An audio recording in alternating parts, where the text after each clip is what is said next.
Right, just a quick video about how I converted my vevor pressure pot to work for resin. Used it twice, it doesn't leak, and I pump it up using a bike pump, this big thing here, and you do need a big one because it's a lot of effort even using this. It's not actually a massive workout, you don't get a sweat on, but it is a bit of effort.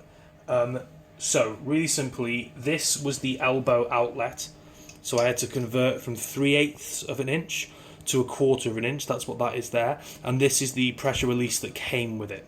Really important to keep that, because if the pressure gets too high, this pin pops up and it lets it out. Otherwise, this T-junction I kept from the original pot, but everything else I bought new because I didn't trust the look of it. It all is pretty cheap. There's a handle under there. It just so happened that it worked out best for me to put that over the top of the handle, so I just don't use it. I just lift it by the lips underneath. Pressure gauge from Amazon. This is all from Amazon, literally, because in the UK it's quite hard to find this sort of stuff.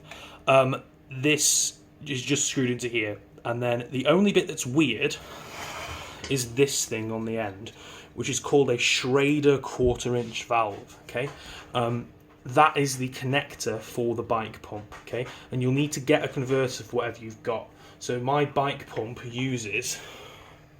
has a Schrader and another one, I don't know the names, I'm not a cyclist. To fill this up is really simple. I'm literally going to put some resin and pump it in now, so we can show you that it's not super hard. In the pressure pot, I've got a piece of cardboard, and I couldn't get the pipe off because I don't own a massive pipe wrench. This is really stuck on. You'll need 2 strong burly men and a big pipe wrench to get that off, so I didn't bother.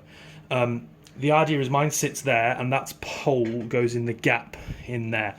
Okay, this is just a silicone mat to stop any excess resin to the bottom of the pot, and I've got a cardboard packing plate with a support underneath, so it kind of sits like that to stop it rocking in the thing. So I'll just put some of my various things I'm making right now, paying no attention to the lesser quality or if it's working or not. It's all kind of an experiment.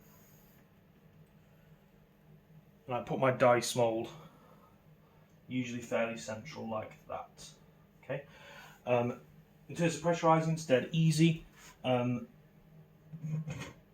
Sits on there, and then I adjust that so it's facing,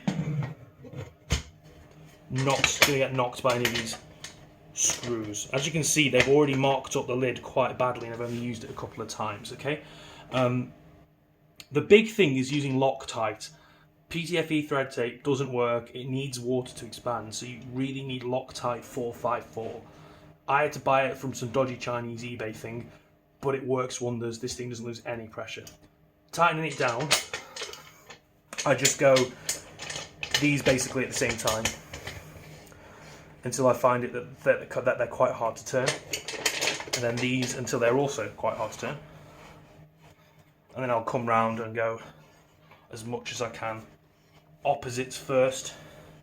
I've been told and read that that is the way to do it.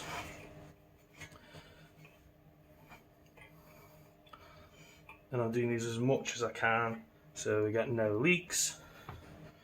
Cool. And I know if I've done a good job, because when I do that, the air comes out. Okay, connecting it on. Hilariously, because this is a valve in itself and only lets air out when the pin is pushed, and it's quite a nice high quality brass part, I've got a double stop almost. I didn't even need this lever really, but it's a bit of peace of mind. That's open. Then I take this, take my bike pump, stick it on there, pull the lever. Oh, it's a bit tricky because obviously it's not what the intended use is. Like that. And that's now on. Beautiful thing is normally when you disconnect this from a tyre you lose a bit of air. Because of the lever I won't lose any air. And then, if you could zoom out for me, camera one, I have to just do this.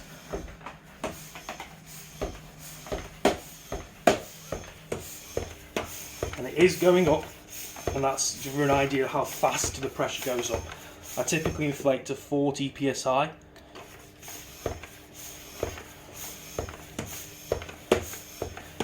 And lock it overnight. But anyway, so we're not here for ages, so you know what to do when you do shut this off. You just pull this lever off like that. This is now off, and when I take this off, if you keep an eye on the pressure gauge, doesn't go down, even though I lost some air there, okay? Same for repressurizing, just there you have it.